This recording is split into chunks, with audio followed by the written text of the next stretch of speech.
we have in this week's parsha an event which I think needs a little bit of explanation, because the Gemara in Yuma tells us, let me just get this thing straight. It doesn't always work for me exactly right. If we're lucky, we'll get it straight. There we go. Is that better? All right. Okay, thank you, Simcha.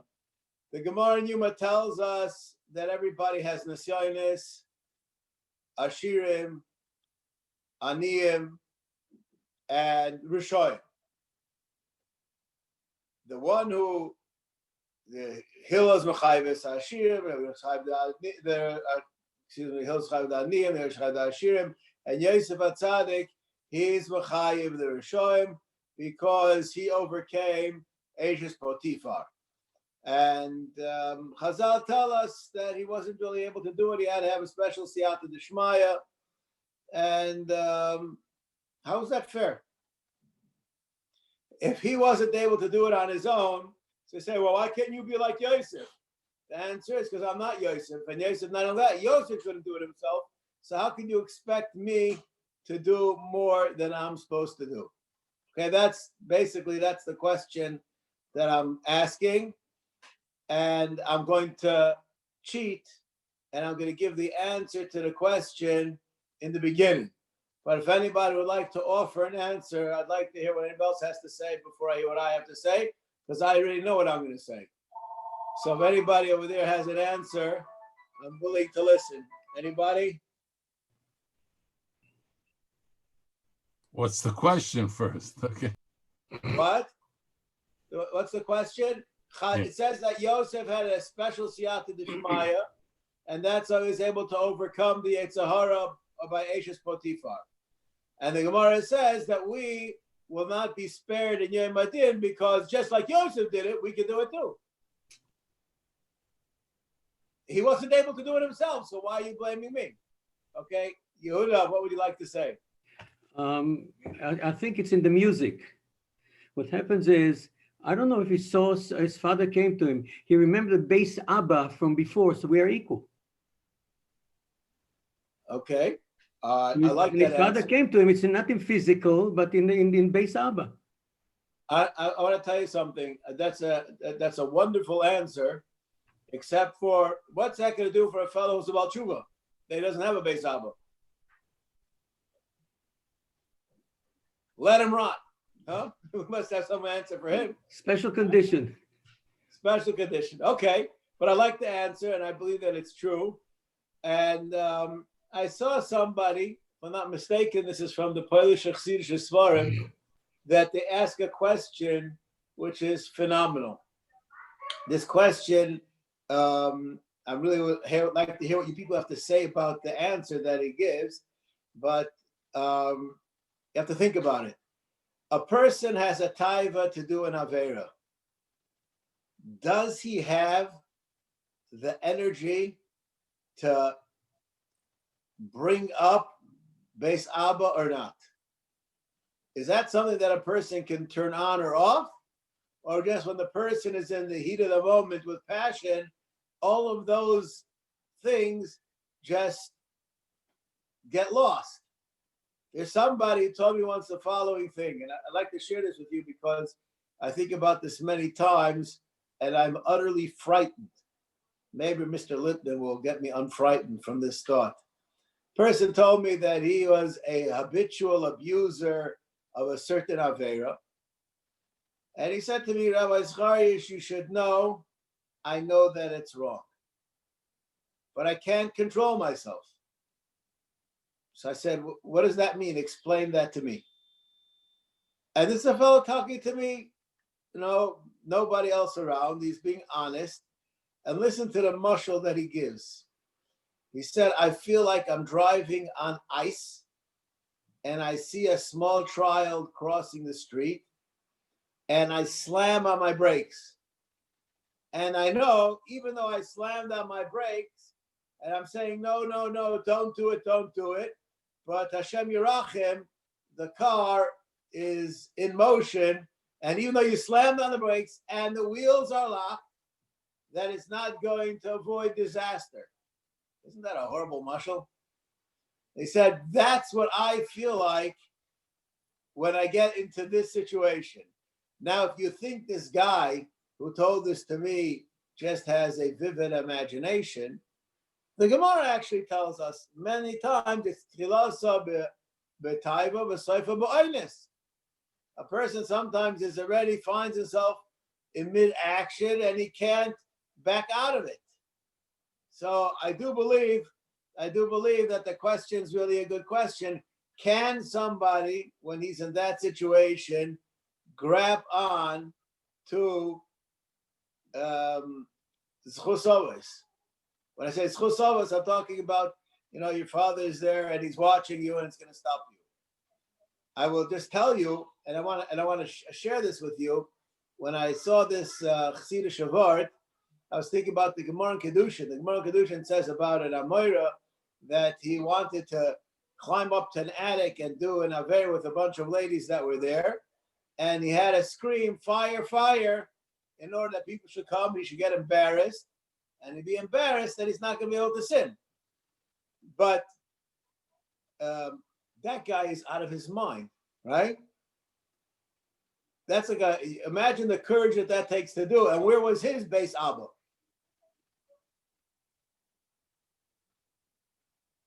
That's the question that I'd like to share with you. Now, I would like to talk about Hanukkah. Okay? We're going to change subjects in a minute. And obviously, we're not changing subjects. We're just broadening our subject matter. I have a Shaila.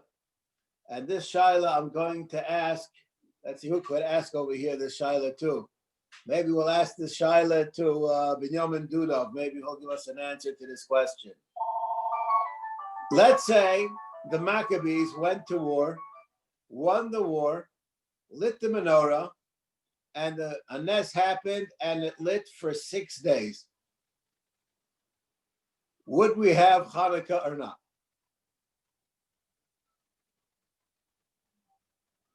I apologize for asking such an oddball question. Ruven, you want to answer that question? Of course we do, yeah. What do you say? Why not? Why not? Because we didn't reach our goal. What happened? HaKadosh Baruch Hu is just cutesying us. We didn't really. We're trying to get to have a menorah with oil on it, and we failed. We flunked out. 8 days is not a goal. What's the It goal? was because to make new oil. What is the goal? What's time we need it? Benjamin, you let him answer the question. What is the goal? The goal is to cross 1 day just to fill the nest. Okay. So if we would have done 2 days, that would have been sufficient enough for us to celebrate. For me, yes. What? For me, it would be enough. No, you'll be enough. Okay. I don't know if I get enough latkes in 1 day. It's a Suffolk latkes and chumrah. But okay, I like that answer. Just when I have one nest, that's enough. Ruven, what do you want to say? Okay, you have to turn on. What do you say? No, You don't want to say? I don't have an answer, no.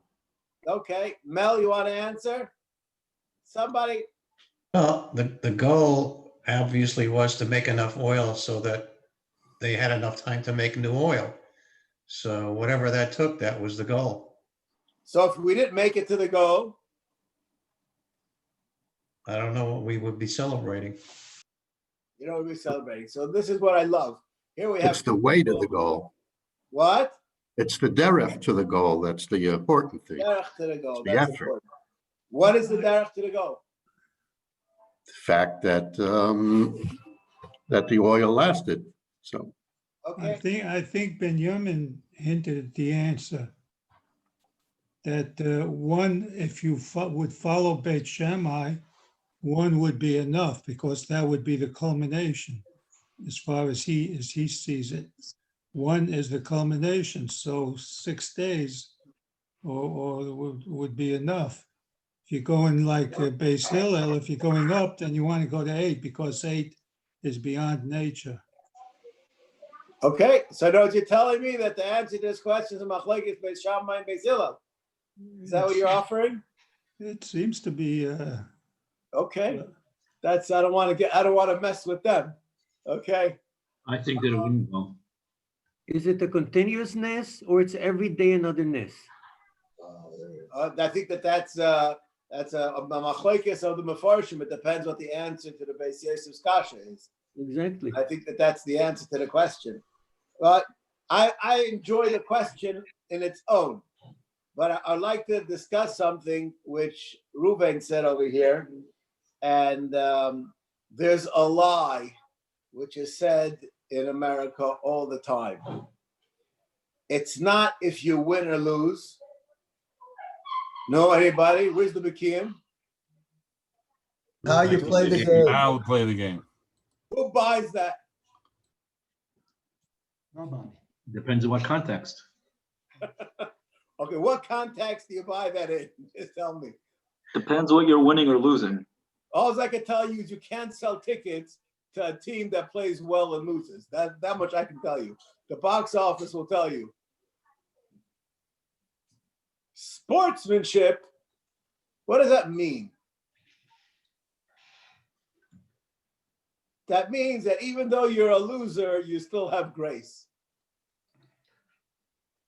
Right? Or does sportsmanship mean that you are a great guy? What does it mean? Means you're a mensch.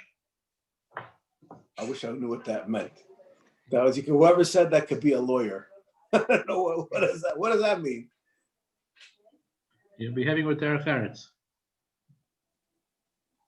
But in other words, it does matter. Yeah, sure. Okay, all right.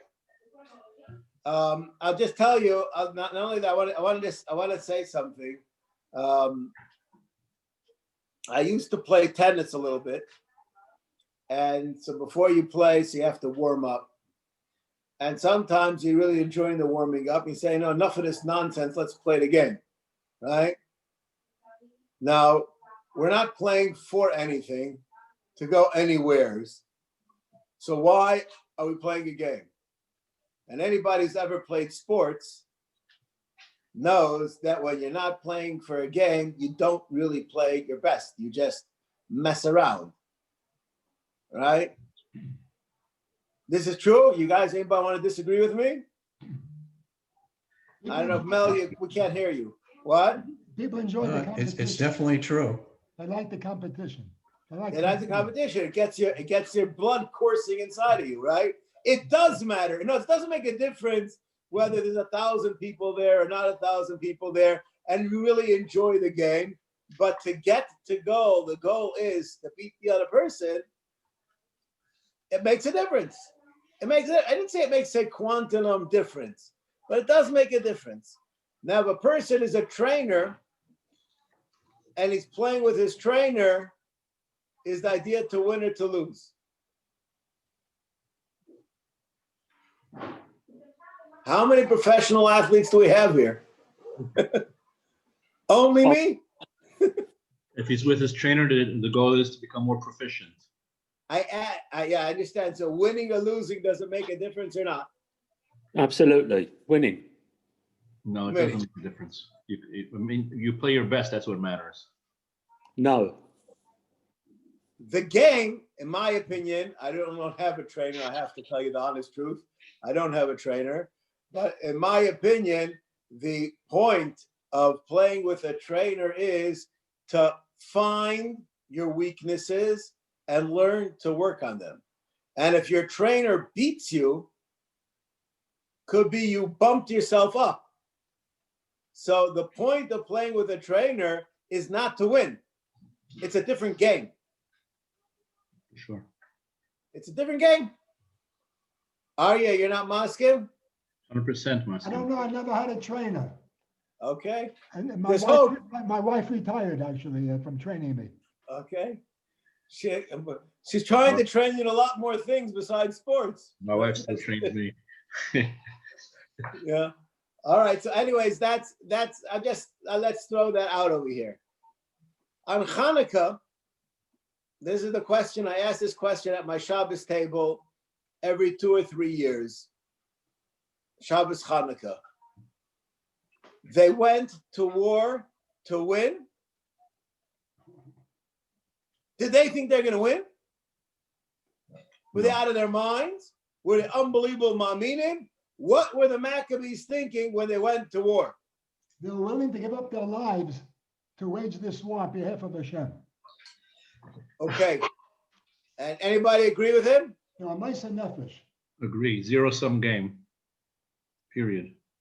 No, they Okay, I would- expected Hashem to What? help, and they expected Hashem to help and expected to win. No. We got ourselves a guy who stays to the baseball game to the bottom of the ninth. Okay? That's basically what we have. All right. I would like to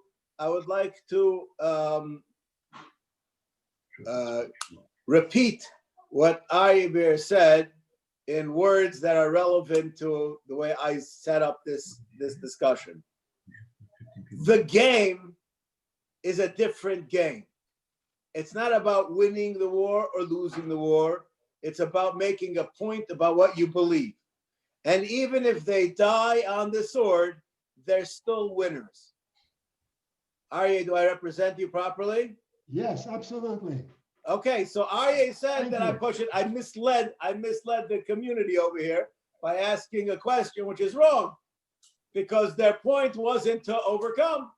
Their point was to die on the sword. Now just tell me something. Which would be more spectacular? To have them win or be a bunch of Avram Avinus? Well, Dial Kivshadesh and Yitzchak Avinus. Which is a more grand finale? Ellie, what do you say? You're writing the book, Ellie. Book Yeah, am I because- writing? What? You're writing a book About what? about the story of Hanukkah. Which way would be a better ending? Than the ending we have? Yeah. I like the ending we have right now. Okay. Okay.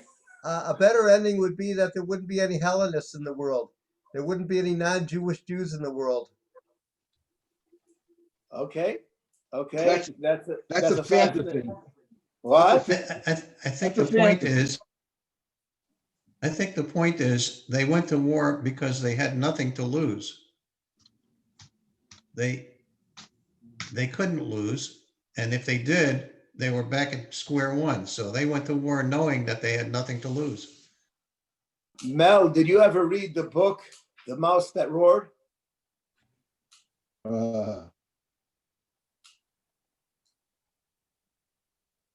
I don't know Heard if you about said it. What? You heard about it. Yeah. Okay. So you're saying there was might as well try it. You have $1 left, so let's buy the lottery. That's all right. All right. I'm willing to accept all the answers, move forward, and let's see if we can make some sense out of this. Okay.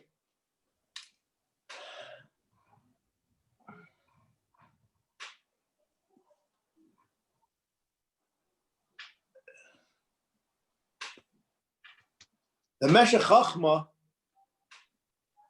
tells us a beautiful vart someplace in Chumash Vayikra. We say on a tzom, Yazav Rosh Hadarka, Ishav Machshavoisov, Ishav al Hashem Yirachameu. Yazav Rosh Hadarka,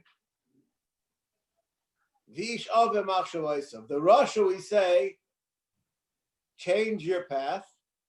The Ishava, the person who sins on a lesser level, he should change machshavosav. In other words, the alcoholic, we don't say don't be an alcoholic. We say don't go by the bar. You could be an alcoholic. We're not up to getting you to not be an alcoholic. Just don't go in a place where you're going to sin. Yazav Rosh Darkoi, says the Meshech Chochmah, but we don't expect him that he shouldn't have machshavos of averis. It's almost like a chsidish word from a Litvak. Okay, that's what he says. Yazam Rosh Darkoi. Our war with the Yavanim was on many levels. And what does it mean? And I would like to say this over, because I think that I've said it a few times in the past. What is the point of dying al Kiddush Hashem? What is the point? So I'm going to explain to you the point on a very simple level. In the olden days, when there were monarchs, and the monarch would go to war, so there were people that would volunteer to join the army. Now, just get a load of this. Why do you think the king went to war? Because he has some personal issue, no different than nowadays politics. There were leaders that had personal issues, and because of that, they made all of their country go to war. And there were some guys which were good citizens, patriots is what they're called, that they said they're willing to put their life on the line for the motherland. Are they crazy? Ellie, I know you would say they're crazy. Right? I don't think they're crazy. I don't think they're crazy at all. Now, whether I agree or disagree with them, that's another question. But I heard once the following conversation that happened between an Aish rabbi and a Reformed Jew someplace in the middle of who knows where, America. This Aish rabbi moved into this town and he gave some kind of a seminar, and this man comes in and he says, your religion is all wrong. Can't be right. So he says to the fellow, why, what's wrong with the Jewish religion? So he says, you believe in capital punishment. So the rabbi says, yeah, what's wrong with that? So he says, don't you know the most important thing in life, in the world that we have, is to live? So anybody who thinks that there's something more important than life missed the boat. So the rabbi tells him,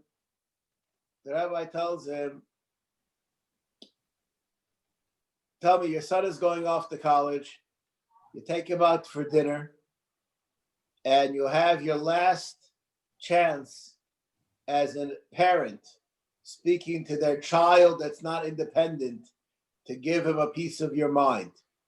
What will you tell your child? And he says, I'll tell him exactly what I'm telling you. There's nothing more important than peace and human life, and and give the whole spiel. He tells him the whole thing. So the rabbi asks him, so what is the purpose of life?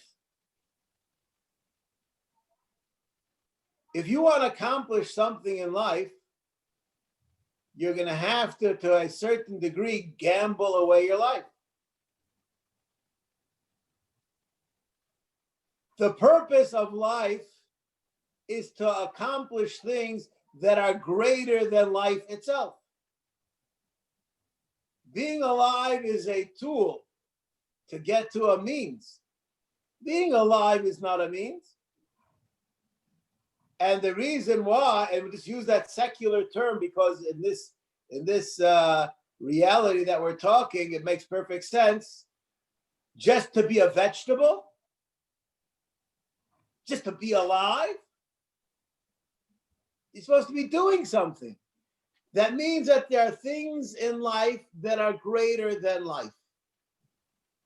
The Patriot says that the kingdom and the kingdom's life is greater than my personal life, and therefore I'm willing to wager it for the benefit of the kingdom.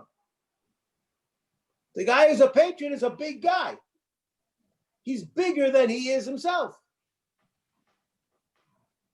The person who dies al Kiddush Hashem, who sings himself into the gas chamber, says that if the purpose of life is I could demonstrate that I'm willing to forfeit it all for the honor of Hashem, he has made an unbelievable Kiddush Hashem. That's by far greater than accomplishing many things while one is alive. So yes, there is an unbelievable Kiddush Hashem that would have happened if the Jews died obliterated, those so-called 13 guys squashed by a few million. But that doesn't make a difference. It's not a question whether you win or lose. It's why you play the game. I didn't say how you play the game. I said why you play the game. The reason why I'm doing it is because I want to demonstrate my love for HaKadosh Baruch Hu. It's not necessarily that I'm planning to win. It sure is a great bonus to win too. No one's denying that it's better to stay alive than to have to die. You know, there's a famous joke about the Jew that was a very frum Jew, and they were going to kill him, Al Kiddush Hashem. And according to many poskim, you're supposed to make a bracha when you die, Al Kiddush Hashem. So the guy said, okay, we'll give you one last wish before we shoot you. So he said, okay, I'd like you to bring me a Negelwasser set so I can wash my hands and make a bracha. So he says, what are you making a bracha about? He says, you're going to kill me. I'll be Makayim a mitzvah. I want to make a bracha.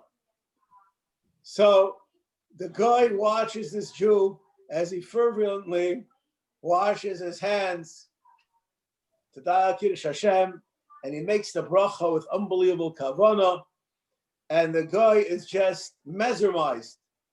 And he says, a tzaddik like you, I'm going to let you go. And the Yid says, no, can't talk. anyways, that's from the good old Jewish jokes. Okay, we don't want to have that situation to be killed in order not to be Motzei Shem Shemayim Levato. Okay, you can ask that question at your Shabbos table. You know, what do you think about that? Anyways. I heard something further. That guy converted to Judaism. Oh, really? Yes, that's what I heard too. He was so inspired. Well, listen, you know what? I believe that the story is made up anyway, so you can make up your own ending also. Anyways, but it's a good joke because it brings to the forefront the subject that we're talking about over here. Okay, so now at the end of the day, so what did it help that we won the war and that the candles burned for 8 days? What are we celebrating? We're celebrating that HaKadosh Baruch Hu accepted our avodah. That's what we're celebrating. Now, if he would accept it 50%, maybe there's what to celebrate also. 80%, maybe said more. But we got 100%. That's really an unbelievable thing to celebrate. That's what we're celebrating when we're celebrating Hanukkah. We have Kadosh Baruch Hu. There was the Rambam's lashon about the mitzvah of Hanukkah is a mitzvah chaviva ma'od, a beloved mitzvah. We, in our avodas Hashem, some of us, the Nisayan starts getting out of bed in the morning. Others, the Nisayan is going to bed at night. Everybody has their Nisayan. Some people have not to have sticky fingers throughout the day. Some people it's Bittul Torah. We are asked to overextend ourselves. The Maccabees, they overextended themselves. They were crazy. They did something which there's no way that they're going to win. But that's not the point. The Ness of Hanukkah is that's not the point that we celebrate. That's not the point. And not only that, when we understand that it's not the point, then we have a good chance of being successful. We could actually be successful because if we show that we're not in it for ourselves, but we're at it for HaKadosh Baruch Hu, that puts us on a different page. And on that different page, we can actually have the Tzlocha and the Siyata D'Shmaya, whether it's killing all the Goyim, whether it's the Neres burning, whether it's each of our own personal taivas that we have, that we need to have HaKadosh Baruch Hu help us overcome. Now, I want to go back to that Gemara. There's a line in that Gemara which really bothers me. And this year, I think I have an inkling of an answer. Maybe by next year, I'll have a better answer. Aniyim, Ashirim, and Rishonim.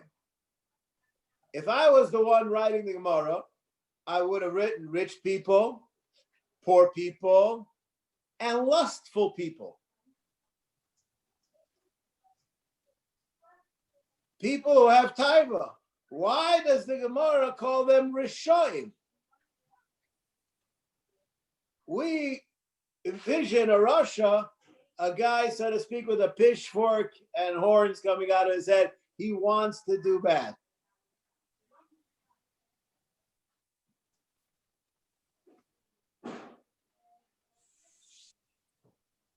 That's the question I had on the Gemara. Anybody want to answer that Gemara? Yechiel, do you have something to say?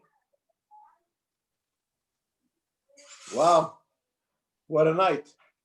Someone who doesn't start to control your taifa completely is impossible. But if you don't try to control your taifa, then you're a Russia.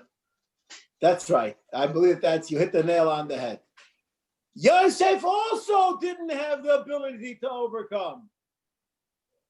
But at least he wanted to. At least he wanted to. And I'm going to end this off with a beautiful word from the Kotzker, which is really out of context, but it has exactly to do with what we're talking about. This is something that I say over usually in the 3 weeks, the 9 days. So we're very far away from that in our mindset. There's halacha Shulchan Aruch that when one benches, he's supposed to cover the knives. And the Mishnah Berurah brings down one of the reasons, because there was a fellow after the Churban, when he heard about the Churban, he thought about the Churban, he took the knife and he was so pained, he stabbed himself and killed himself. So to avoid such a mishap in the future, they instituted that the knives should be removed from the table. So the Kotzker asks, he says, that's a wonderful story, but I don't think in our generation we really have that issue that we have to worry about this to the point that we have to make a law of no knives on the table. So what's the point in this halacha? This halacha should become obsolete. And the Kotzker says, what do you want? We should forget that they were such people. Now, the fact that we put the knife away isn't for a safety measure. It's to remind us that there were people that it was ichpat lahem. It bothered them to the point that that's what they would kill themselves, so to speak, out of pain. I don't know where each and every one of us are. I don't know where I am. I don't know where you are on this war. But on the Chag of Hanukkah, we have an obligation to try our best, even though the odds are against us. Whether it's Yosef, whether it's the Maccabees, Chazal say if we don't try, we're a Rasha. And the lesson from the Parsha, and the lesson from the Chag is you may be surprised, you may even win. Should all have a wonderful Shabbos, and we should be able to sing Hallel V'Aidah the Beis Hamikdash B'Meira. Amen. Okay. You're welcome. Okay, bye-bye.